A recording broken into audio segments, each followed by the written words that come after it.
जय हिंद बच्चों। आशा करता हूँ आप सभी अच्छे होंगे। तो पी ब्लॉक एलिमेंट्स का हम लेक्चर नंबर 6 शुरू करने जा रहे हैं और इसमें हम ग्रुप 17 एलिमेंट्स यानी कि हैलोजन्स को स्टडी करेंगे। हमारे सिलेबस के हिसाब से ये पी ब्लॉक का हमारा आखिरी ग्रुप है, क्योंकि 18th ग्रुप यानी नोबल गैसेस जो है उन्होंने सेक्शन ए में डाला हुआ है। हालांकि इसके बाद वो भी करेंगे हम, लेकिन नोबल गैसेस से पहले ग्रुप 17 यानी कि हैलोजन्स को हमने कंप्लीट करना है। तो चलिए शुरू करते हैं। तो हैलोजन्स शब्द जो है ग्रीक लैंग्वेज से आया है और हैलो का मतलब है साल्ट और जन का मतलब है प्रोड्यूस करना। तो ये सी साल्ट या साल्ट प्रोड्यूसर हैं ये। जैसे कि आपको पता ही है NaCl साल्ट है ना, और Cl जो है हैलोजन है। तो Na के साथ मिलके क्या बना रहा है, एक साल्ट बना रहा है। ठीक है, तो ये साल्ट फॉर्मिंग या साल्ट प्रोड्यूसर्स हैं। और पहले चार जो हैं नॉन मेटेलिक हैं, फ्लोरीन, क्लोरीन, ब्रोमीन, आयोडीन। ठीक है, नॉन मेटेलिक हैं। और लास्ट वन जो है रेडियो एक्टिव है, तो उसकी हम चर्चा ज़्यादा नहीं करेंगे। और इलेक्ट्रॉनिक कन्फिग्रेशन 2s2 2p5, उसके बाद 3 हो जाएगा 4 5 6। ठीक है, डी ऑर्बिटल और एफ ऑर्बिटल की एंट्री लास्ट वालों में हो जाती है, तो वो आप देख सकते हैं। ठीक है, अदरवाइज़ ये कॉन्फ़िगरेशन भी कोई दिक्कत नहीं है, इसको लिखने में भी कोई समस्या नहीं है। ठीक है, एटॉमिक नंबर का आपको तरीका बता रखा है, 8 18 18 32 जोड़ लेना है आपने। 9 तो सभी को याद रहता है फ्लोरीन का। और सिंबल फ्लोरीन का F है, Cl है, BrI80। तो इसको याद करने का एक तरीका है, फिर कल बारात आई ऑस्ट्रेलिया। ठीक है, फिर कल बारात आई ऑस्ट्रेलिया। तो इस तरह से याद रख सकते हैं आप, कुछ और भी बनाना चाहें बना सकते हैं। आइए आगे बढ़ते हैं। जनरल करैक्टरिस्टिक्स ये बार बार आ रहे हैं और थोड़ा बहुत मैं हर बार बता देता हूँ। तो देखिए, एटॉमिक रेडियस या साइज की बात करें, नीचे की तरफ बढ़ता जाता है। ठीक है, और लेफ़्ट टू राइट घटता जाता है। क्यों है ऐसा, क्यों है वो आपको पता है। नीचे की तरफ शेल बढ़ते हैं, शेल इंक्रीज़ होते रहते हैं, और left to right shell same रहता है, तो इफेक्टिव न्यूक्लियर चार्ज बढ़ता रहता है। वो मैं ऑलरेडी बहुत बार डिस्कस कर चुका हूँ। ठीक है, और लास्ट लाइन देख लीजिए, halogens have smallest atomic radii in their respective periods due to maximum effective nuclear charge. ठीक है ना, न्यूक्लियर चार्ज बहुत ज़्यादा बढ़ जाएगा यहाँ तक, तो उसकी वजह से कहीं ना कहीं इनका सबसे छोटा एटॉमिक रेडियस रह जाएगा। चलिए आगे बढ़ते हैं। आयनाइजेशन एनर्जी बिल्कुल उसका उल्टा हो जाएगा। नीचे की तरफ साइज बढ़ रहा है तो आयनाइजेशन एनर्जी कम, लेफ्ट राइट साइज जो है छोटा हो रहा है तो आयनाइजेशन एनर्जी बढ़ जाएगी आपकी। ठीक है, तो हैलोजन्स की बहुत ज़्यादा रहेगी, क्योंकि देखिए इनकी कॉन्फ़िगरेशन पी ऑर्बिटल में 5 रहेंगे, तो इनको बस एक लेना है इलेक्ट्रॉन, एक इलेक्ट्रॉन लेना है और ये फुलफिल्ड हो जाएंगे। ठीक है, तो इलेक्ट्रॉन निकालने की तो बात बड़ी मुश्किल है ना, इलेक्ट्रॉन निकालना बड़ा मुश्किल है इनसे। ये तो लेना चाहते हैं ताकि ये स्टेबल हो सके, तो इनसे इलेक्ट्रॉन लेना कहीं ना कहीं बड़ी दिक्कत करेगा, बहुत ज़्यादा एनर्जी की डिमांड करेगा। ठीक है, और बाकी तो ठीक है, बाकी सब आपको बता ही रखा है। Decreases down the group, increases lung period, decreases down the group because atomic size increases down the group. ठीक है, ये सब कुछ बता चुका हूँ मैं। ठीक, आगे बढ़ते हैं। Melting and boiling points, on moving down the group melting and boiling point increase करेगा, क्योंकि वंडरवाल फोर्सेस बढ़ेंगी, ये भी बता रखा है आपको मैंने। ठीक है, वो साइज पे डिपेंड करती हैं, साइज नीचे की तरफ बढ़ता है तो वंडरवाल फोर्सेस उनमें आपस में लगने लगती हैं, तो उसकी वजह से वो आपस में इंटरेक्शन उनकी होने लगेगी, आपस में चिपकने लगेंगे, जो एटम्स हैं आसपास आने लग जाएंगे, उनको तोड़ने के लिए एनर्जी ज़्यादा लगानी पड़ेगी। ठीक है, at room temperature fluorine and chlorine are gases, यानी कि एटम्स दूर दूर हैं इनके। ठीक है, इनके एटम्स मॉलिक्यूल्स दूर दूर हैं तो गैसेस हैं ये। ब्रोमीन के थोड़ा पास आ गए तो वो लिक्विड बन गया। आयोडीन और एस्टेटीन के केस में वो सॉलिड हो जाएंगे, यानी कि ज़्यादा पास पास आ जाएंगे एटम्स। ठीक है, आप समझ रहे हैं ना।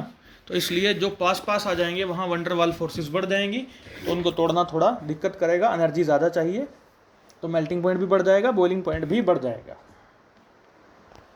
इसके अलावा इनके हाइड्राइड्स का भी डिस्कस कर लेते हैं अभी, जैसे HF है, HCl है, HBr है, HI है, ठीक है, एस्टेटीन को नहीं कर रहे। तो किसका बॉइलिंग पॉइंट ज़्यादा होना चाहिए? देखिए वंडरवाल फोर्सेस नीचे की तरफ अगर बढ़ रही हैं, ठीक है, तो HI का सबसे ज़्यादा होना चाहिए, फिर HBr, फिर HCl और फिर HF, लेकिन HF नंबर 1 है, ठीक है। मैं इसको अब ग्रीन से शो कर रहा हूँ। HF जो है HI से भी ज़्यादा बॉइलिंग पॉइंट रखता है ड्यू टू हाइड्रोजन बॉन्डिंग, ठीक है। तो आई होप आपको मेरी बात समझ में आई होगी।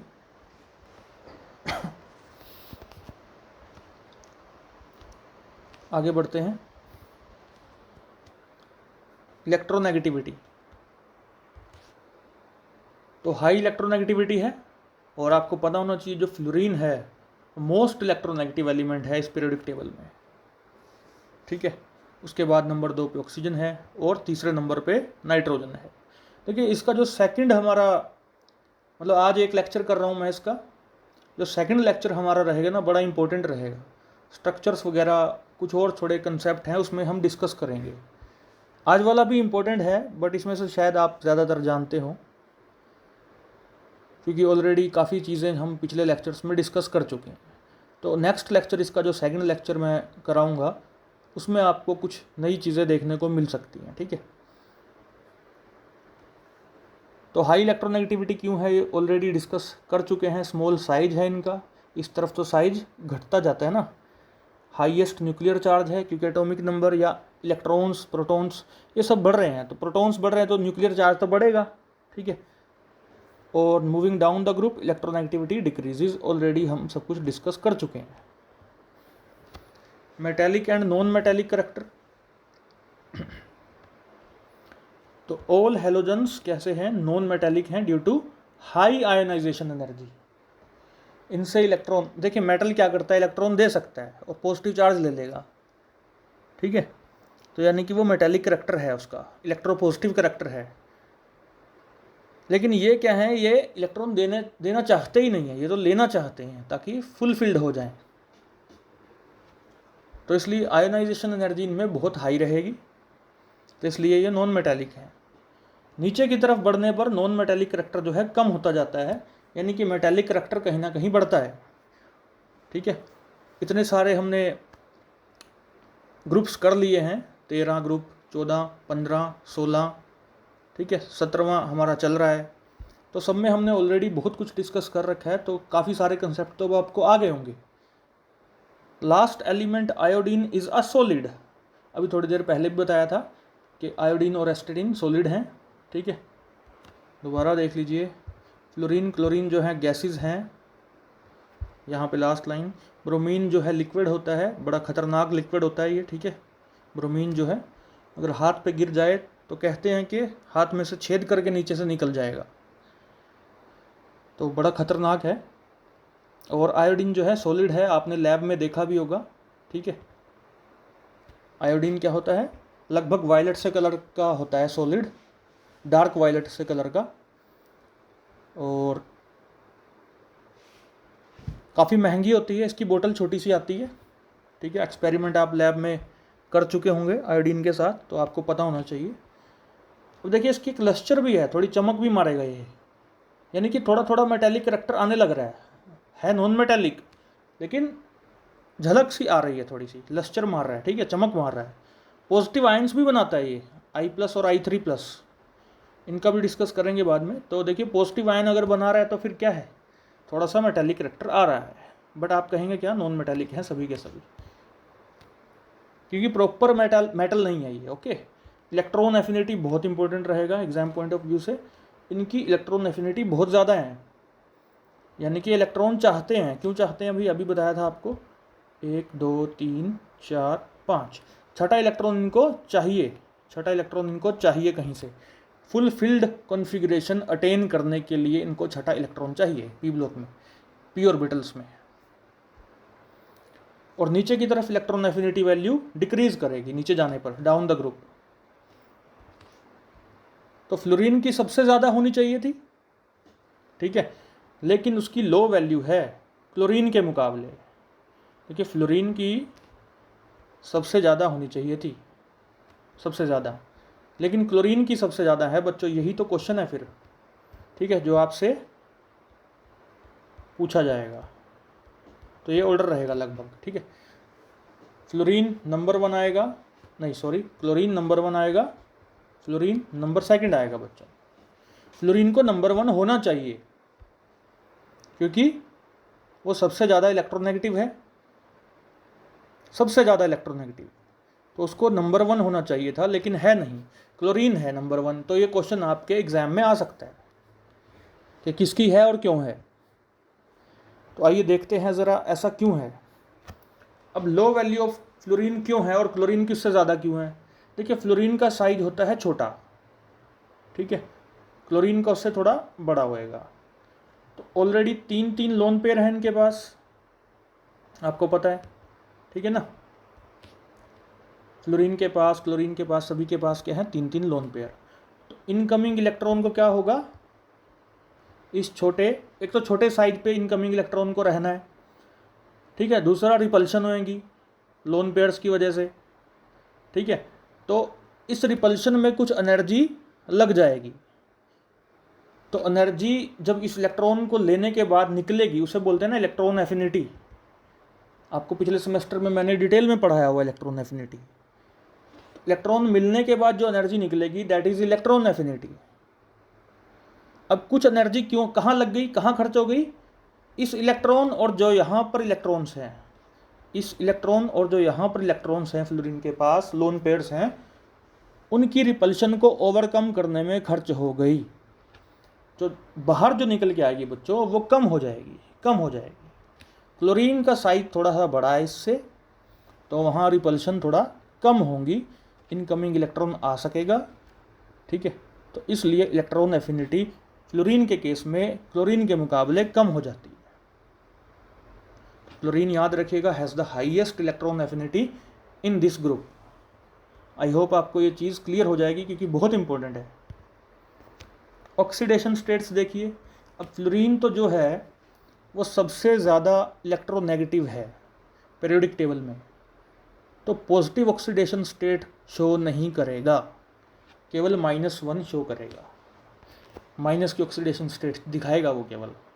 बाकी के एलिमेंट पॉजिटिव ऑक्सीडेशन स्टेट दिखा सकते हैं, जैसे HClO जो है यहाँ पे Cl+1 में है, HClO2 जो है क्लोरीन की निकालिएगा, आपको निकालनी सिखा रखी है, +3 में है, HClO3 में +5 में जाएगा, और HClO4, ठीक है। इनके स्ट्रक्चर डिस्कस करेंगे अगले लेक्चर में जो कि बहुत इंपॉर्टेंट है। एसिडिटी इनकी क्या रहेगी वो डिस्कस करेंगे, वो भी बहुत इंपॉर्टेंट है, वहाँ से क्वेश्चन आने की उम्मीद बहुत ज़्यादा है, तो अगला लेक्चर बड़ा इंपॉर्टेंट रहेगा, ठीक है। तो HClO4 में Cl की निकालोगे तो क्या आएगी, +7 आएगी, ठीक है, +7 निकाल के देख लेना। तो ये ऑक्सीडेशन स्टेट्स भी शो करते हैं ये प्लस वाली, +1 +3 +5 +7, याद रखिएगा इनको। तो higher oxidation states chlorine, bromine, iodine show कर रहे हैं due to the presence of vacant d orbitals in their valence shells, ठीक है। ये एक रीज़न है कि क्यों कर रहे हैं, क्योंकि वैकेंट डी ऑर्बिटल है उनके पास, एक्सपैंड कर सकते हैं अपना ऑक्टेट, तो ये वैकेंट डी ऑर्बिटल वाली रीज़न आपको याद रहनी चाहिए। कलर,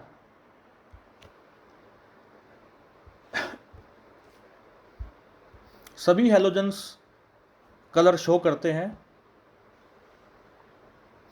और ऐसा क्यों है, क्योंकि वो विजिबल रीजन की लाइट को एब्जॉर्ब करते हैं और उसका कॉम्प्लीमेंट्री कलर देते हैं, ठीक है। कॉम्प्लीमेंट्री कलर निकालना भी आपको मैंने बताया हुआ है, अभी बात करते हैं उस पर। देखो फ्लोरीन जो है सबसे छोटा है, तो हाई एनर्जी की लाइट को एब्जॉर्ब करेगा और उसका कॉम्प्लीमेंट्री कलर पेल येलो हमें दिखाई देगा, लाइट येलो कलर हमें दिखाई देगा। आयोडीन जो है डार्क वायलेट कलर की लाइट को एब्जॉर्ब करेगा, सॉरी डार्क वायलेट कलर दिखाई देगा इसका हमें, क्योंकि ये येलो कलर की लाइट को एब्जॉर्ब करेगा। ओके, कैसा दिखाई देता है ये? डार्क वायलेट कलर दिखाई देता है। फ्लोरीन कैसा दिखाई देता है? पेल येलो, हल्का येलो, लाइट येलो कलर दिखाई देता है। क्लोरीन जो है ग्रीनिश येलो कलर का दिखाई देता है, और जो ब्रोमीन है हमें रेडिश ब्राउन से कलर का दिखाई देता है। तो आप एक चीज़ और नोटिस कर सकते हैं कि फ्लोरीन हल्का येलो था, उसके बाद chlorine greenish yellow, bromine reddish brown colour, और आयोडीन तक पहुँचते पहुँचते काफ़ी डार्क होता जा रहा है, और आयोडीन के केस में डार्क वायलेट कलर आ गया। तो डार्कनेस, कलर की डीपनिंग बढ़ रही है, कलर गहरा होता जाता है, डीप होता जाता है जैसे जैसे हम आयोडीन की तरफ जा रहे हैं, क्योंकि नीचे की तरफ जाने पर आयोनाइजेशन एनर्जी हो जाती है कम।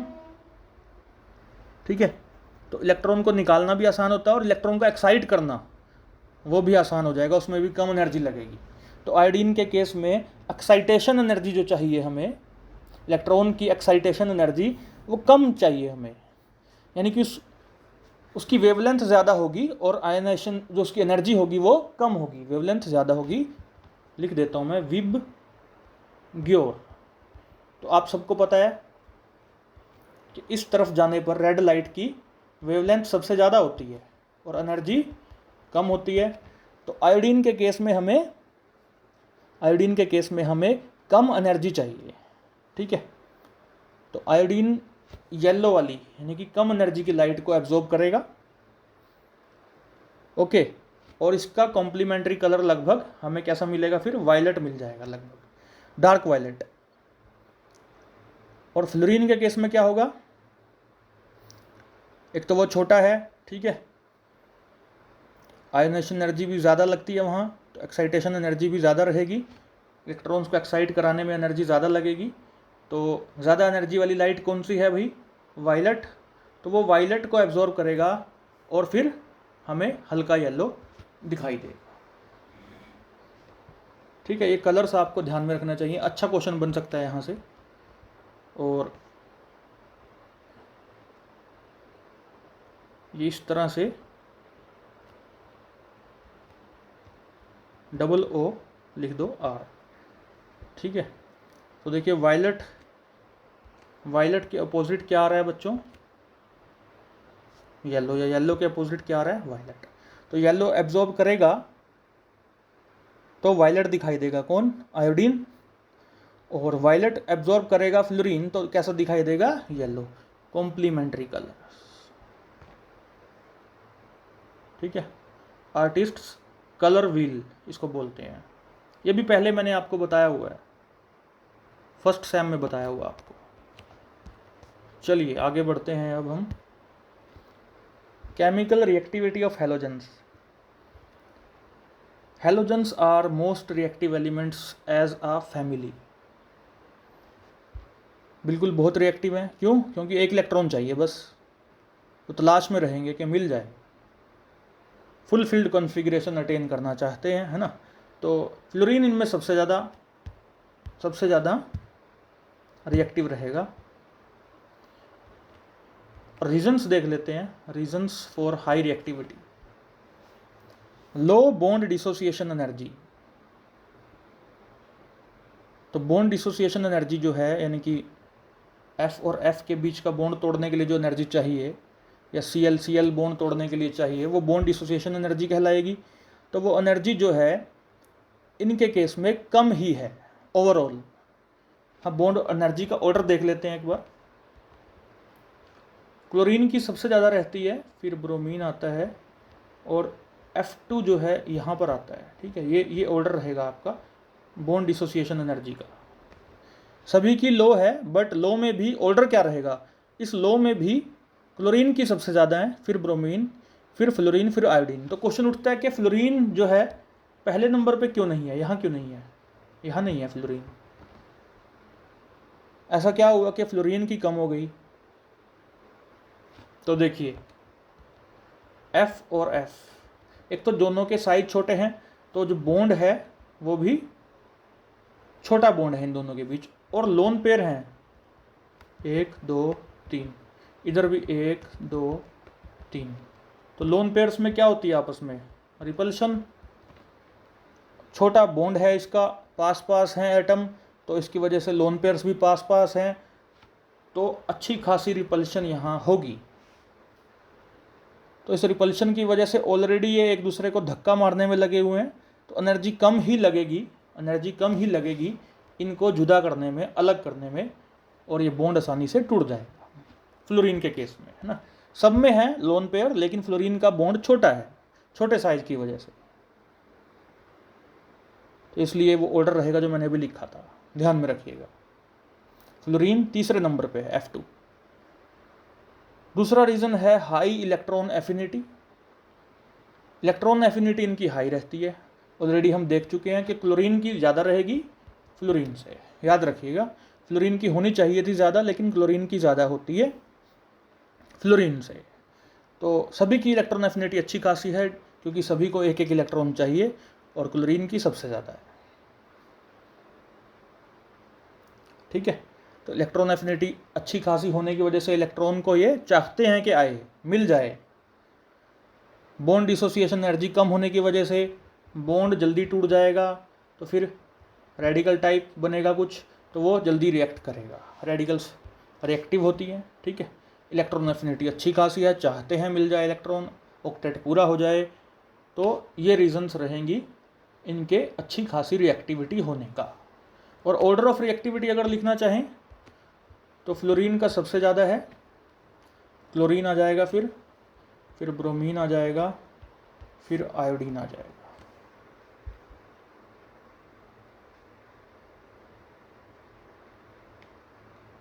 ठीक है। हालांकि फ्लोरीन के केस में बॉन्ड डिसोसिएशन एनर्जी तो तीसरे नंबर पे थी, बट इलेक्ट्रोनेगेटिविटी अच्छी खासी है उसकी, ठीक है। इलेक्ट्रॉन एफिनिटी भी अच्छी खासी है, ठीक है। तीसरा रीज़न जो है हम क्या बोल सकते हैं, हाई इलेक्ट्रोनेगेटिविटी। हाई इलेक्ट्रोनेगेटिविटी भी तो है इनकी, ठीक है। ये तीसरा रीज़न हम दे सकते हैं।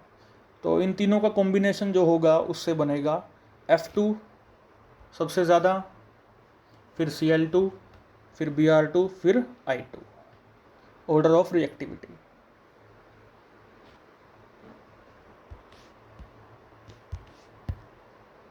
इंटरहैलोजन कंपाउंड्स डिस्कस करने से पहले मैं आपके साथ ऑक्साइड्स डिस्कस करना चाह रहा हूँ, ठीक है। तो ऑक्साइड्स डिस्कस कर लेते हैं एक बार। क्लोरीन कुछ ऑक्साइड्स बनाती है, जैसे क्लोरीन का एक Cl2O है ऑक्साइड, तो बड़ा आसान है बनाना, O और Cl यहाँ हो जाएंगे, ऑक्सीजन के ऊपर 2 लोन पेयर हैं, ठीक है। स्ट्रक्चर बना सकते। देखिए ऑक्साइड्स एक्चुअली मैं थोड़ा सा बता रहा हूँ ऑक्साइड्स के बारे में, क्योंकि सीधा सीधा कोई सिलेबस में मेंशन नहीं है ऑक्साइड करना, लेकिन कहीं आना जाए इसलिए थोड़ा सा स्ट्रक्चर बता रहा हूँ आपको, ठीक है। तो एक तो हो गया Cl2O, ओके, सिंपल है बिल्कुल, 2 Cl और 1 ऑक्सीजन, चलिए। और दूसरे नंबर पे आ जाएगा हमारा, आप ऑक्सीजन को 2 कर दो, ClO2, ठीक है। येलो कलर का होता है ये, तो इसमें आप ऐसे दिखा सकते हैं, एक लोन पेयर और यहाँ एक सिंगल इलेक्ट्रॉन ClO2, ठीक है। तो देखिए क्लोरीन के 2 इलेक्ट्रॉन तो यहाँ लोन पेयर में आ गए, 2 यहाँ आ गए, 2 यहाँ आ गए, और ये एक रह गया, ठीक है। 7 पूरे हो गए ना।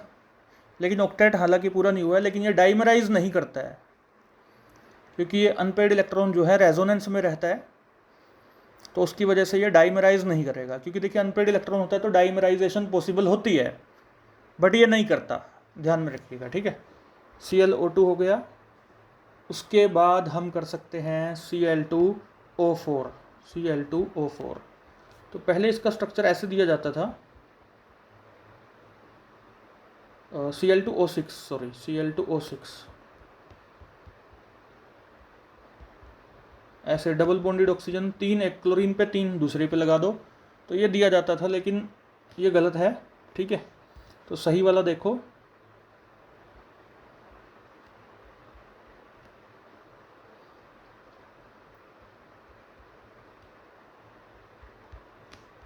ये है सही, 2 Cl हैं, 6 ऑक्सीजन हैं। और ऐसा हमें कैसे पता चला? क्योंकि सॉलिड स्टेट में ये ऐसे एग्जिस्ट करता है, ClO4 1- और इसके साथ ClO2+, यानी कि इतना पार्ट ClO4- ClO2+। ठीक है, ये +5 ऑक्सीडेशन स्टेट शो करेगा, 1 2 3 4 और 5। और ये 1 2 3 4 5 6 7, ये +7 शो करेगा। ठीक है, ये थोड़ा एक्स्ट्रा ही मान के चलो आप, लेकिन कर लो, कोई दिक्कत नहीं है। ठीक है, तो Cl2O6 हमने कर लिया, और Cl2O7 भी देख लेते हैं। Cl O Cl double bond O, double bond O, double bond O, double bond O, double bond O, double bond O। तो देख लो Cl2 है और O कितने हो गए? 7 हो गए हैं, तो ये बना लिया हमने। इसके बाद एक और है I2O5, आयोडीन का है, एक प्लेनर स्ट्रक्चर होता है इसका। ठीक है, I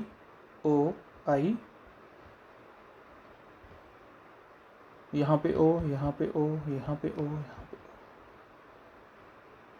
ठीक है,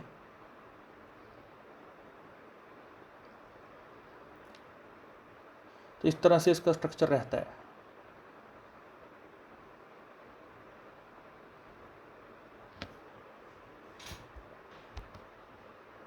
यहाँ पे एक इम्पोर्टेंट चीज़ मैं डिस्कस करना चाह रहा था आपके साथ, वो ये है कि जो ऑक्साइड्स हमने पढ़े हैं अभी,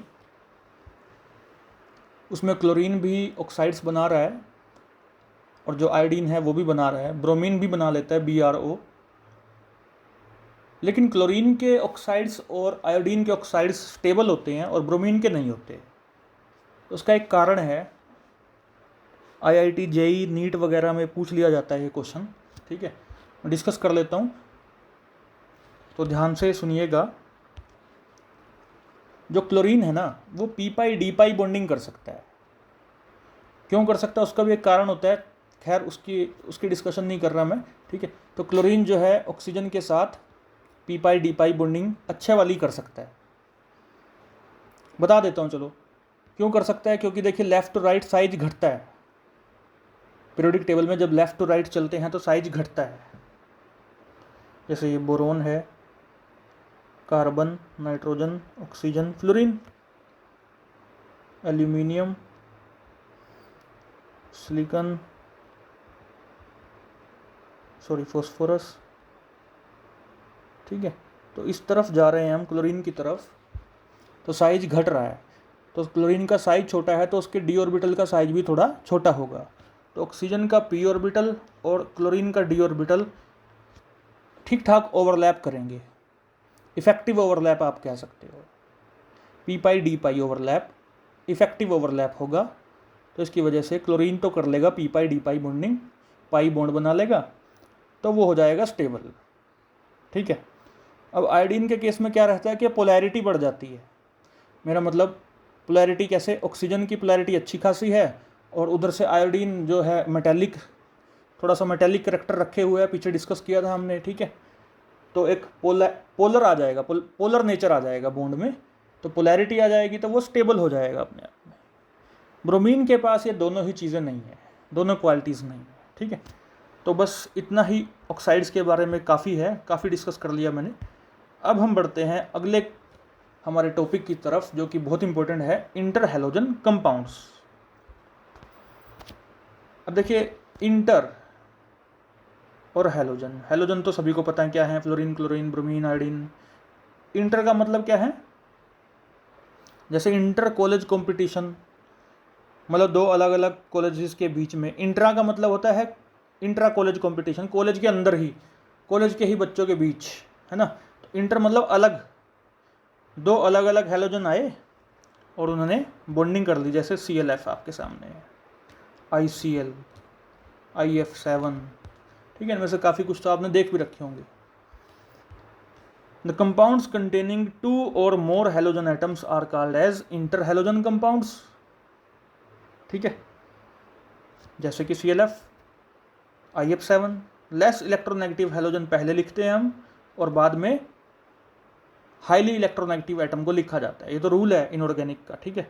the reason behind their formation is large difference in their electronegativities and size. Size का डिफरेंस है और इलेक्ट्रोनेगेटिविटी का डिफरेंस है, तो इसकी वजह से ये बन जाते हैं, ठीक है। प्रिपरेशन के कुछ मेथड्स आपके साथ डिस्कस कर रहा हूँ। Cl2 और F2 इक्वल वॉल्यूम में डाला, 250 डिग्री पे हीट किया, ClF बन जाएगा, ठीक है। फ्लोरीन एक्सेस में ले लिया हमने, पहले इक्वल वॉल्यूम थे, तो अगर एक्सेस में लेंगे तो ClF3 बन जाएगा। लोअर इंटर हैलोजेंस Cl2 और F2 को 200 से 300 पे हीट किया, HNu लाइट डाली, ClF3 बन गया। ICl C बड़ा आएगा, ICl प्लस क्लोरीन ICl3 बन जाएगा। हैलाइड्स KBr को फ्लोरीन से ट्रीट किया 25 डिग्री पे, KF प्लस BrF5 बन जाएगा, ठीक है। KI और F2 का रिएक्शन IF7 बना देगा। तो इनमें से 2-3 प्रिपरेशन आप ध्यान में रख लेना जो आपको ठीक लगे, ठीक है।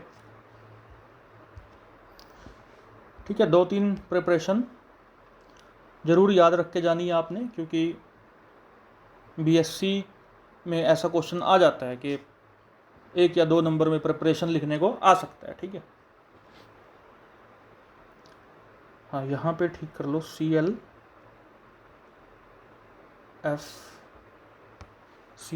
प्लस F2 क्या बन जाएगा, ClF3, ठीक है, बैलेंस हो जाएगा। चलिए आगे बढ़ते हैं।